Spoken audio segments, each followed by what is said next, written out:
Hello friends, KS mains answer discussion സീരീസിലേക്ക് സ്വാഗതം. ഇന്ന് നമ്മൾ ഡിസ്കസ് ചെയ്യാൻ പോകുന്നത് KS മെയിൻസ് പരീക്ഷയുടെ പേപ്പർ 2 വരുന്ന ഇൻ്റർനാഷണൽ റിലേഷൻസുമായിട്ട് ബന്ധപ്പെട്ടിട്ടുള്ള 3 ക്വസ്റ്റ്യൻസും അതിൻ്റെ ആൻസേഴ്സുമാണ്. So first question, what is SAARC motor vehicle agreement? Briefly explain. Second question, what is SAFTA? Briefly explain. Third question, even though established with aims to achieve peace and prosperity in the region, the South Asian Association for Regional Cooperation failed to achieve any tangible results in the 35 years of its existence. Do you agree? Explain. So ഇനി നമുക്കിതിൻ്റെ ആൻസേഴ്സിലേക്ക് നോക്കിക്കഴിഞ്ഞാൽ നമ്മളെല്ലാ പ്രാവശ്യം ചെയ്യുന്ന പോലെ തന്നെ first question എന്ന് പറയുന്നത് 2 മാർക്കിനുള്ള ക്വസ്റ്റ്യൻ ആണ്. സോ ചോദ്യം എന്ന് പറയുന്നത് എന്താണ് SAARC മോട്ടോർ വെഹിക്കിൾ എഗ്രിമെൻറ്റ്, അത് ബ്രീഫായിട്ട് എക്സ്പ്ലെയിൻ ചെയ്യാനാണ് പറഞ്ഞേക്കുന്നത്. സോ അതിൻ്റെ ആൻസറിനകത്ത് നമുക്ക് എന്ത് പറയാം, എന്താണ് 2 മാർക്കിനുള്ള ചോദ്യമാണ്. സോ അപ്പോൾ അതിനുള്ള കൃത്യമായിട്ടുള്ള ഡയറക്റ്റ് ആയിട്ടുള്ള മറുപടി മാത്രം മതി. സോ അപ്പോൾ എന്താണ് SAARC മോട്ടോർ വെഹിക്കിൾ എഗ്രിമെൻറ്റ് എന്ന് പറയാം. സോ 2014 കാഠ്മണ്ഡുവിൽ വെച്ച് നടന്നിട്ടുണ്ടായിരുന്ന 18ാമത്തെ SAARC സമ്മിറ്റിൻ്റെ സമയത്ത് ഇന്ത്യ പ്രപ്പോസ് ചെയ്തിട്ടുണ്ടായിരുന്ന ഒരു എഗ്രിമെൻ്റ് ആയിരുന്നു. ഇതൊരു പ്രപ്പോസ്ഡ് എഗ്രിമെൻ്റ് ആയിരുന്നു. ഇന്ത്യ പ്രപ്പോസ് ചെയ്തിട്ടുണ്ടായിരുന്ന ഒരു എഗ്രിമെൻ്റ് ആയിരുന്നു SAARC മോട്ടോർ വെഹിക്കിൾ എഗ്രിമെൻ്റ് എന്ന് പറയുന്നത്.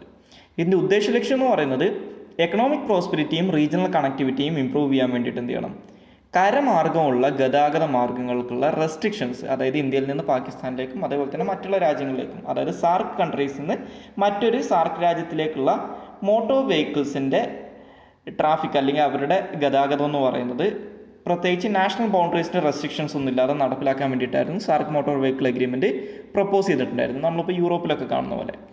പക്ഷേ ഇത് പാകിസ്ഥാൻ്റെ എതിർപ്പ് മൂലം എന്ത് ചെയ്യാൻ പറ്റില്ല, നടപ്പിലാക്കാൻ പറ്റിയില്ല. സോ ഇതൊരു പ്രപ്പോസ്ഡ് എഗ്രിമെൻ്റ് ആയിരുന്നു, നടപ്പിലാക്കിയിട്ടില്ല എന്ന് ഓർത്ത് വെക്കുക. ഇതിൻ്റെ നടപ്പിലാക്കാൻ പറ്റാതെ വന്നത് കാരണമാണ് ഇന്ത്യ എന്ത് ചെയ്തത്, ബംഗ്ലാദേശുമായിട്ടും ഭൂട്ടാനുമായിട്ടും നേപ്പാളുമായിട്ടും ചേർന്നിട്ട് BBIN മോട്ടോർ വെഹിക്കിൾ എഗ്രിമെൻ്റ് എന്ന് പറയുന്ന മറ്റൊരു എഗ്രിമെൻറ്റ് സൈൻ ചെയ്തതെന്ന് ഓർത്ത് വെക്കുക.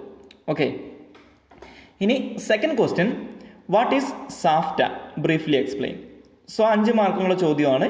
സോ അപ്പോൾ അതിനകത്ത് എന്ത് ചെയ്യണം, നമ്മൾ കുറച്ചും കൂടി കൂടുതലായിട്ട് എക്സ്പ്ലെയിൻ ചെയ്യേണ്ടതായിട്ടുണ്ട്. എന്താണ് SAFTA, അത് ബ്രീഫായിട്ട് എക്സ്പ്ലെയിൻ ചെയ്യാനാണ് പറഞ്ഞേക്കുന്നത്. സോ SAFTA എന്ന് പറയുന്നത്, അല്ലെങ്കിൽ south Asia free trade area എന്ന് പറയുന്നത് ഒരു ഫ്രീ ട്രേഡ് എഗ്രിമെൻ്റ് ആണ്. SAARC രാജ്യങ്ങൾ തമ്മിൽ സൈൻ ചെയ്തിട്ടുള്ള, അല്ലെങ്കിൽ SAARCിന് കീഴിൽ SAARCിൻ്റെ ഭാഗമായിട്ട് സൈൻ ചെയ്തിട്ടുള്ള, ആ ഓർഗനൈസേഷൻ്റെ കീഴിൽ സൈൻ ചെയ്തിട്ടുള്ള ഒരു ഫ്രീ ട്രേഡ് എഗ്രിമെൻ്റ് ആണ് SAFTA എന്ന് പറയുന്നത്. ഇത് SAARCിൻ്റെ ചരിത്രത്തിൽ ഏറ്റവും ഇമ്പോർട്ടൻ്റ് ആയിട്ടുള്ള അവരുടെ ഒരു മേജർ ഇനീഷ്യേറ്റീവ് എന്ന് വേണമെങ്കിൽ നമുക്ക് ഈ SAFTയെ പറയാം.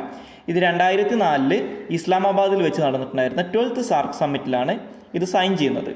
ഇതിൻ്റെ ലക്ഷ്യം എന്ന് പറഞ്ഞു കഴിഞ്ഞാൽ SAARC രാജ്യങ്ങൾ തമ്മിലുള്ള ട്രേഡിലെ എസ്പെഷ്യലി ഗുഡ്സിൻ്റെ പോലുള്ള ട്രേഡിനകത്ത് എന്ത് ചെയ്യണം, കസ്റ്റംസ് ഡ്യൂട്ടി 2016 കൂടിയിട്ട് 0 ആക്കുക, അതായത് കസ്റ്റംസ് ഡ്യൂട്ടീസ് ഇല്ലാതാക്കുക എന്നുള്ളതായിരുന്നു ഈ എഗ്രിമെൻറ്റിൻ്റെ ലക്ഷ്യം. ഇതൊരു ലോങ് ടേം എൻവിസാജ് ചെയ്തിട്ടുണ്ടായിരുന്നത് ഇങ്ങനെ ഗ്രാജുവലി കസ്റ്റംസ് യൂണിയൻ ആയിട്ട് മാറിയതിനു ശേഷം അവസാനം ഇന്ന് നമ്മൾ യൂറോപ്പിലൊക്കെ കാണുന്ന പോലെ ഒരു എക്കണോമിക് യൂണിയൻ ആയിട്ട് മാറുക എന്നുള്ളതായിരുന്നു ഇതിൻ്റെ ലക്ഷ്യം. പക്ഷേ 2004 സൈൻ ചെയ്തതാണ്, ഇന്നിപ്പോൾ 16 വർഷങ്ങൾ കഴിഞ്ഞു. പക്ഷേ ഇപ്പോഴും ഈ എഗ്രിമെൻ്റ് എന്ത് ചെയ്തിട്ടില്ല, പൂർണ്ണമായിട്ടും നടപ്പിലാക്കിയിട്ടില്ല. അത് കാരണം ഇപ്പോഴും SAARC രാജ്യങ്ങൾ തമ്മിലുള്ള ഇൻട്രാ റീജിയണൽ ട്രേഡ്, അതായത് ഈ റീജിയനകത്തുള്ള ട്രേഡ് എന്ന് പറയുന്നത് SAARCിൻ്റെ ടോട്ടൽ GDPയുടെ നിയർലി 1% മാത്രമാണ്. അതായത് അത്രയും ചെറിയൊരു എമൗണ്ട് മാത്രമേ ഇപ്പോഴും SAARC രാജ്യങ്ങൾ തമ്മിലുള്ള ട്രേഡ് എന്ന് പറയുന്നത്. ഓക്കെ, സോ അപ്പോൾ അത് കാരണം എന്താണ്, ഈ SAFTA എന്ന് പറയുന്നത് ഒരു പരാജയമായിരുന്നു എന്ന് നമുക്ക് പറയാം. ഓക്കെ, സോ അപ്പോൾ ഇത്രയും കാര്യങ്ങളാണ് ഇതിൻ്റെ ആൻസറിനകത്ത് പറയാനുള്ളത്. ഇനി മൂന്നാമത്തെ ചോദ്യം, even though established with aims to achieve peace and prosperity in the region, the South Asian Association for Regional Cooperation failed to achieve any tangible results in the 35 years of its existence. Do you agree? Explain. അതായത് south Asian റീജിയനകത്ത് പീസും പ്രോസ്പെരിറ്റിയും achieve ചെയ്യാൻ വേണ്ടി ലക്ഷ്യം വെച്ചുകൊണ്ട് സ്ഥാപിതമായിട്ടുള്ളൊരു സംഘടനയാണെങ്കിലും ഈ കഴിഞ്ഞ 35 വർഷത്തെ ഇതിൻ്റെ നിലനിൽപ്പിൻ്റെ ഇടയ്ക്ക് എന്ത് ചെയ്തിട്ടുണ്ട്, SAARC ഇവരുടെ ഒരു ലക്ഷ്യങ്ങളും അല്ലെങ്കിൽ ഒരു ടാഞ്ചിബിൾ ആയിട്ടുള്ള റിസൾട്ടുകളും അച്ചീവ് ചെയ്യുന്നതിനകത്ത് സക്സസ്ഫുൾ ആയിട്ടില്ല. സോ ഈ ഒരു സ്റ്റേറ്റ്മെൻറ്റുമായിട്ട് നിങ്ങൾ എഗ്രി ചെയ്യുന്നുണ്ടോ, അത് എക്സ്പ്ലെയിൻ ചെയ്യാനാണ് പറഞ്ഞിരിക്കുന്നത്. സോ അപ്പോൾ ഇത് ആൻസർ എഴുതുന്ന ആൾക്കാരുടെ മനോഭാവം അനുസരിച്ച്, അല്ലെങ്കിൽ അവരുടെ കാഴ്ചപ്പാടനുസരിച്ച് ആൻസർ എഴുതാൻ പറ്റുന്ന ഒന്നാണ്. കാരണം ഡു യു എഗ്രി എന്നാണ് ചോദിച്ചിരിക്കുന്നത്. സോ നമുക്ക് യെസ്സും പറയാം നോയും പറയാം, പക്ഷേ അതിനെ സബ്സ്റ്റാൻഷിയേറ്റ് ചെയ്യണമെന്ന് മാത്രം. സോ അപ്പോൾ ഇത് പ്രൊവൈഡ് ചെയ്യുന്നതൊരു മോഡൽ ആൻസറാണ്. അതായത് ഞാൻ ഈ സ്റ്റേറ്റ്മെൻറ്റുമായിട്ട് അനുകൂലിക്കുന്നു എന്ന് പറഞ്ഞിട്ടാണ് ആൻസർ എഴുതിയിരിക്കുന്നത്. സോ അപ്പോൾ ഇതിൻ്റെ ഇൻട്രൊഡക്ഷനകത്ത് നമുക്ക് എന്ത് ചെയ്താം, എന്താണ് SAARC എന്നുള്ള സാധനം എഴുതാം. സോ അപ്പോൾ SAARC എന്ന് പറയുന്നത് എന്താണ്, 1985 ധാക്കയിൽ വെച്ചിട്ട് സ്റ്റാർട്ട് ചെയ്തിട്ടുള്ള ഒരു റീജിയണൽ ഓർഗനൈസേഷനാണ് സാർക്ക് എന്ന് പറയുന്നത്. തുടങ്ങുന്ന സമയത്ത് 7 മെമ്പേഴ്സായിരുന്നു ഉണ്ടായിരുന്നത്. 2007 അഫ്ഗാനിസ്ഥാൻ ഇതിൽ ജോയിൻ ചെയ്തതോടുകൂടി മെമ്പർഷിപ്പ് 8 മാറി. ഇനി ഇവരുടെ ലക്ഷ്യങ്ങളെന്ന് പറയുന്നത് റീജിയണൽ പീസ്, അതേപോലെ തന്നെ freedom, social justice, economic prosperity, അതേപോലെ തന്നെ ഗുഡ് നെയ്ബേർലി റിലേഷൻസ്, ഇതൊക്കെയാണ് ഇവരുടെ ലക്ഷ്യങ്ങളെന്ന് പറയുന്നത്. ഇതൊക്കെ നമുക്ക് ഇൻട്രൊഡക്ഷനകത്ത് പറയാം എന്താണ് സാർക്ക് എന്ന് പറയുന്നത്.